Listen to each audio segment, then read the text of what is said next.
All right, so hopefully everybody can hear us loud and clear at the back as well. All good, thumbs up, thank you. Okay, welcome everybody. Hi, my name is Carl Morgan. I am from InRiver. We are a product information management solution. A lot of people would refer to that as a PIM solution. And we are delighted to be joined on stage today by one of our customers in Pandora, and that's Greta Thornstein, who is the lead product manager at Pandora. So today, we felt that rather than giving you a sales pitch, which you're going to hear a lot of, I'm sure if you go around a lot of the booths, and if you come to M12, which is our booth, we'll be delighted to give you one of those sales pitches.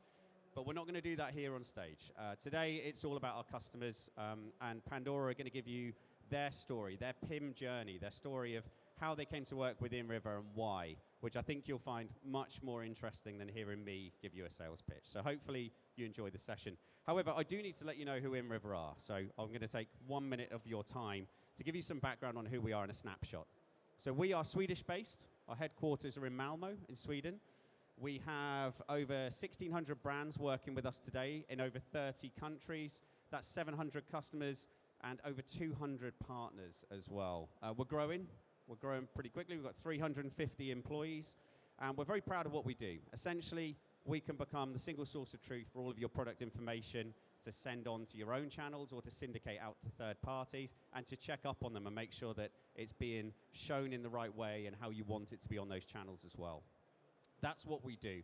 Now, although we're based in Sweden, or headquarters are there, we are very much in the UK market as well, and here's a snapshot of some of our customers at the bottom of the screen that we work with today, in Brand Alley, in Mulberry, in Fatface, William Grant & Sons, and many, many more that we're happy to talk to you about. So if you look towards the back, I think some of our team are here. If you could raise your hands, there's some very attractive people in the audience. There we go, John and Maria. If any of you would like to come and talk to us, we're in M12 booth, which is about 20 paces away from here. So at the end of the session, if you want to know more, come and find us. But without further ado, I'm going to hand you over to Greta, who's going to give you the Pandora story. Thank you. Can you hear me? Yep, fantastic. Yes, my name is Greta Thorsteinsson. The accent and the name is Icelandic, so a little bit harder and weirder. I'm going to start by telling you a little bit about Pandora and why we needed to go on this PIM journey. I'm going to be on this side. All right. So we sell last year 103 million pieces of jewelry around the world.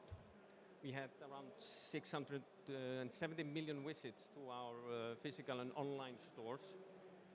And our online revenue is 21% of the total one. But also to make it complicated, we have, I think it's actually around 7,000 point of sales in over 100 countries around the world. And not that may be valuable for this. So we noticed that we had a problem with our product information. And we needed to understand what it was before we went in and just implemented a new system.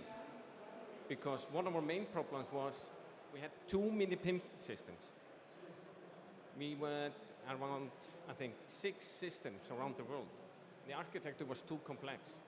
We had different systems between markets, different system in the same market, just to the different channels. So our e-com and retail were getting different information. That created other actually issues. We went out there, we talked to the consumers in 62 markets and discovered more than 100 pain points that were directly towards the PIM. We had some big issues out there. And one of the worst ones, we're creating bad customer experience.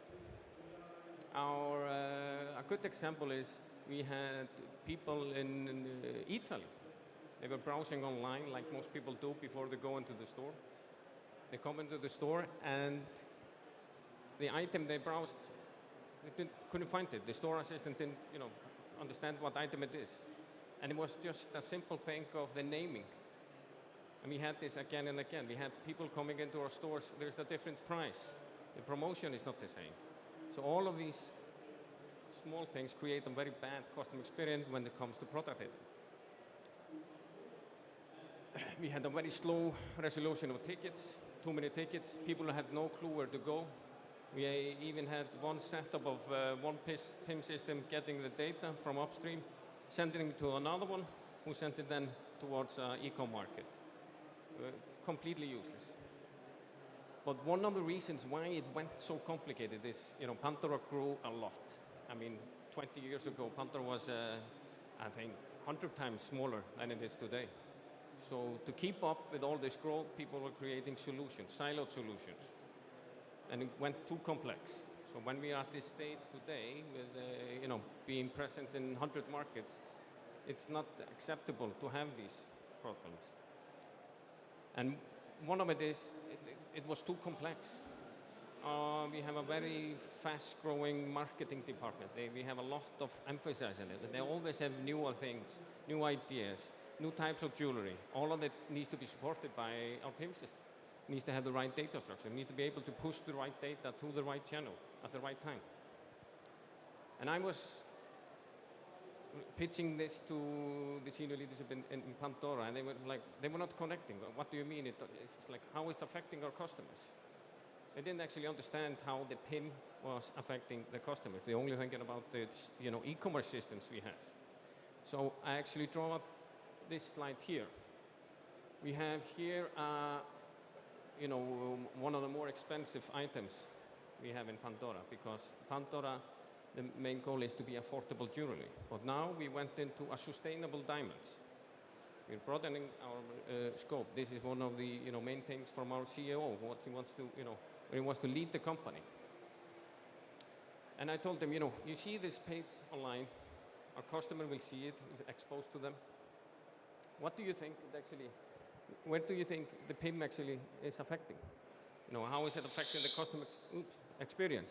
Sorry. And then I started doing this. Our single pack shot. We have 20,000 images online, and on average, around 2,000 of them broken because of just bad processes. We have our model shots. It's fueled by the PIM system. Single pack shot number 2. Number 3. This item here is a different. These are boxes. It's a different product. It's our, POSM items. They need to be connected in the PIM system so it flows correctly to our customers. The certificates is another one. It's a new product as well. We need to be able to connect it. Well, they were like, okay, they didn't know. All right, then we take the next one. All of this, we have the naming, the price, the swatches, because our customer want to see the same product between gold or not silver, white gold.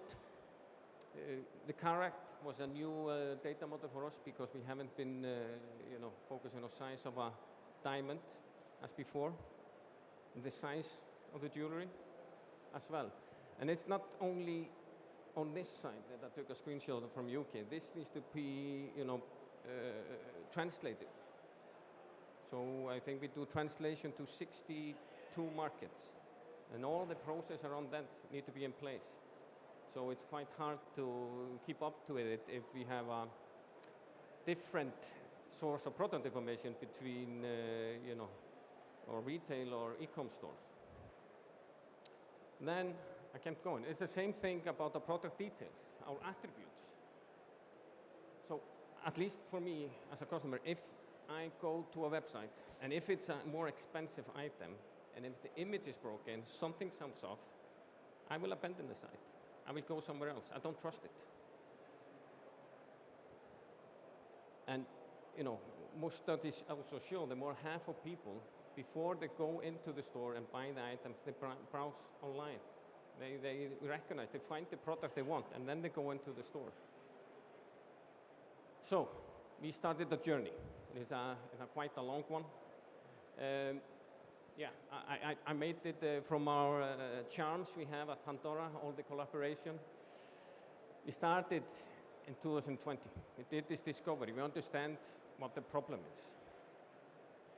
And we also realized it was not only our technology that was wrong, but also our operating model, our processes. So before we started implementing a new technology in there, we need to take control of who's the data steward, who's the data owner, who's the business owner, all the processes, how they enrich data, how the flow is. So we started changing that before we went and choosing a technology. We did actually quite extensive RFP, and I think InRiver agrees with me on that. We had a very clear RFP on requirements on what we wanted. Not questions, like many of them are. It was a direct requirement what we wanted exactly. And also, all this nice to have, need to have, and so on. So we called in that, sent it to most PIM systems we thought could actually serve a purpose. But we did one thing as well. We did RFP for our solution integrators. We did 4 of them, and they needed to prove they actually could implement it into Pandora's ecosystem. We did all that process, and in January, InRiver was selected as strategic vendor for Pandora after quite long RFP process, lot of long demos. And actually, we made sure it is our internal customers. I'm from the technology, so our merchandisers, our marketing department actually chose it because they have to work with it. I'm enabling them to have the right technology. We chose, the PIM vendor, and we also chose SI, solution integrator. We made a plan, and actually, because we knew exactly what we wanted and what needed to be done, it went on date live in 6th of October. And from there, we have been continuously improving the PIM environment. Like one of the problems we saw in the beginning, it was too complex architecture. So one of our main vision now is to be the single source of product information to all our customer-facing channels. And that can be complex as we in Pandora have multiple PIM POS systems around the world. So, and this Fabian, I always tell him I will mention him if he's on a slide with me. So we have decommissioned 3 PIM systems. We also have decommissioned people manually creating our catalogs. And that was one problem we had. People in Excel creating, copy-pasting numbers, created a lot of problems. But we have a long way ahead. We have now our US market, the NAM, has all the information coming from the same source. Hopefully, most of our European POS systems will have it early next year. So we are on the right track. We have created the same experience in store and online when it comes to product data in those markets. So we have less confusion. I went to one of the stores here in Pandora on Oxford Street and asked her, like, what problems are you having with just think about product data? And she told me, yeah, sometimes people come in and, mainly during peak system, and we can't find the product, or we can't find the price they're saying. We have to go online, and we have to find it, and we have to change it. They do actually excellent job on that, they keep in the customers, but this takes 10 to 15 minutes extra, and we maybe have a line outside.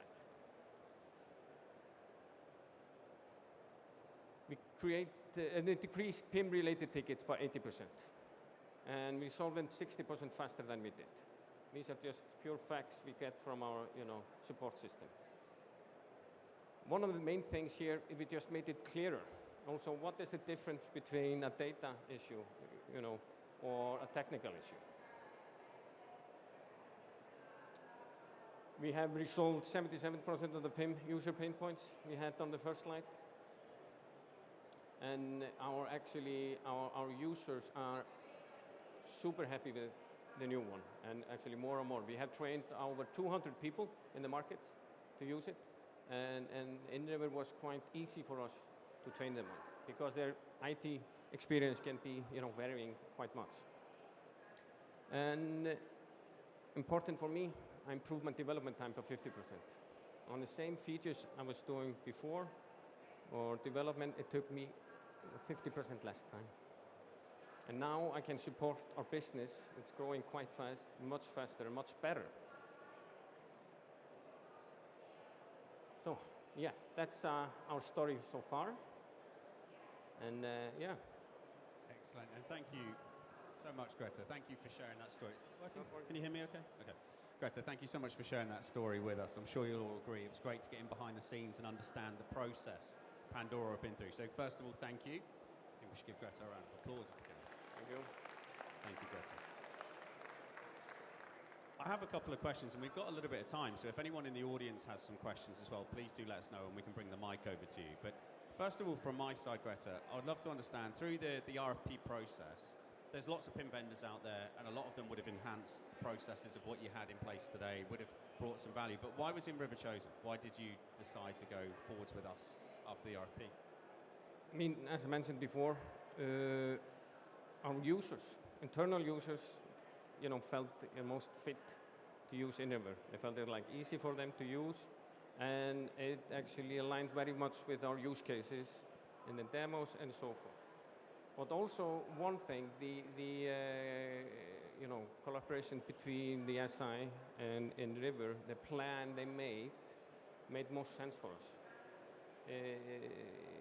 both price-wise and implementation-wise. So it was quite straightforward after all the demo sessions, all the RFP, the second round, the POC, all that we did, that InRiver would fit our needs the best. Excellent, thank you. And outside of this, obviously you've had some amazing results already, and I'm sure the board are extremely happy with what they're seeing. But what's next? What does the future hold for Pandora's PIM quests? Where do you go from here? I mean, we have a full backlog of things we want to develop next year. I mean, our main thing is to be the single source of product information internally. So that's where we are heading. That's our North Star. And there we are, it's going to be a road, for the next 2 years. But we also have other things to support our business. I mean, Pandora, has a very sustainable jewelry if you compare to the market. We have around, I think it's at 61% of our, silver is recycled. I think it's up to 70% or close to it. So we want also to be able to tell our customers that, and we want to enrich that data into the system. Using ChatGPT, like we talked about, for translation, but also on that one, not just implementing technology, but making sure that the process fits our business. So there are a lot of these things. We have a full backlog of things we want to implement for the next year, and we have our very demanding marketing department, and they always come up with some fun stuff, very late. You have to deliver now, and that's one thing why we actually chose InRiver. We could actually be flexible enough. So, yeah. Thank you. Now, any questions from anyone in the audience? I believe we've still got a few minutes before we'll be ushered off. So does anyone have a question? Happy to bring the mic around if you do. Thanks for the story. It was a great speech. I want to ask, what modules did you initially decide on with InRiver, and where do you see some growth in terms of the InRiver platform, modules that you might decide to take up in the future? Sorry, what? So features, which features did you purchase this time around? And is there like a succession plan where you're going to continue to grow the features within InRiver? Does that make sense, Carl? Am I making it? Yeah. So what we did, we customized it quite a lot. So we thought like an InRiver package. I cannot remember which one it is, to be exact. It's a few years back. But what we have done now, of course, we work with InRiver. I tell them directly, guys, I want you to fix this, or I want this to be better. So they, of course, work on it, but it's our own development team that also builds on top of it.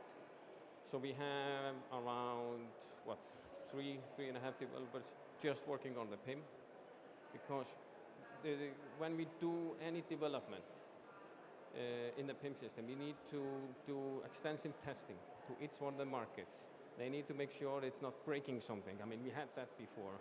So that needs to work quite internally. But of course, the InRiver, model or the package itself, they of course update it frequently, faster authentication and so forth. But most of the features I get in from my, marketing department, we need to build ourselves. Hope that helps answer the question. Yeah. Okay. And any other questions around from anybody else? Okay, a couple. This This one's closest, so I'm going to go here first. Thank you for this opportunity. So my question is more specific to the platform altogether. So since Can I you hear guys here? are providing a management platform altogether, but this is for Pandora here, and Pandora uses their data on other platforms as well. For example, Amazon. If you go into Asia, there are different marketplaces similar to Amazon that sells jewelry. So they would be probably selling the you will have to upload the data again on those platforms. So your platform supports the Pandora's own website, but probably not directly Amazon or other marketplaces. How do you support those transitions of data from one platform to other? It's actually quite a good question because I'm a product manager in Pandora. I have PIM. I also have the DAM system, but one other one I'm implementing called, I hear myself here, Global Product Suite, or a product suite that we are implementing to activate these channels. But it was not possible to do it successfully unless we were getting good product information that actually feeds into the activation. So we have this product feed vendor that activates those channels, and we are actually in the middle of implementing. We have over 300 channels we need to activate, and some of them you mentioned. Other ones are a little bit still special. We need to take control of it, and China, for example, it's a completely other thing that is a different discussion. So so we have that vendor to activate those channels successfully because it has more data than we have in here, the links to the pages and so forth. So I hope that clears it up. But essentially, the platform has a syndication process involved, so we can syndicate out to end channels, and that's how we're able to make sure the data is the same on those third parties as well as your own. We also have digital shelf analytics solution included in our PIM, so that gives us a closed loop. So we're able to scrape those end channels and make sure that the product information, the images, everything's as it should be. If there's any issues on those third parties, like there's no image, or maybe they're out of stock, that can be updated back into the PIM so that you can actually change, the issues that they're having on those end channels, send it back to them and make sure that everything's as it should be across whether it's your own or third-party channels as well. There was one other question back. I believe you got your own mic. Is that to tell us to get off? Your question, please get off. Still got time. Go for it. You mentioned one of the problems you had was about telling management how important data is and that it does need to be a focus.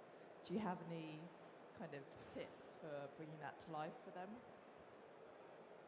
Yeah, I mean, they know data is important, but not understanding how important the PIM was and having control of it was another thing. One thing was the slide I did, but to get this journey started, I went basically on a roadshow. I talked to 33 VPs internally with Pandora, trying to sell them why we should do this. So it was, I had created my business case, my selling package. One of the slides that always, besides the revenue uplift and all the numbers there, that actually helped a lot was to create a very simple architecture view of as is, just what you can create in PowerPoint. It's so simple, and how it looks tomorrow, and the effects of it. And that always made them a little bit think, okay, this is crazy. From today, tomorrow kind of a slide, but also need to have it simple, direct, and then of course numbers, cost or revenue uplift is what people usually want to hear. Okay, great. Now, I believe we're at our time here, but as I said, we're on booth M12, which is just a few paces this way. If anyone has any more questions for Greta, he's very kindly going to be around our booth area, as myself and my team. So if anyone would like to know more on InRiver, please come by. We'd be delighted to have conversations with you. And thank you for your attendance. Thank you for coming. Appreciate it. Thank you very much.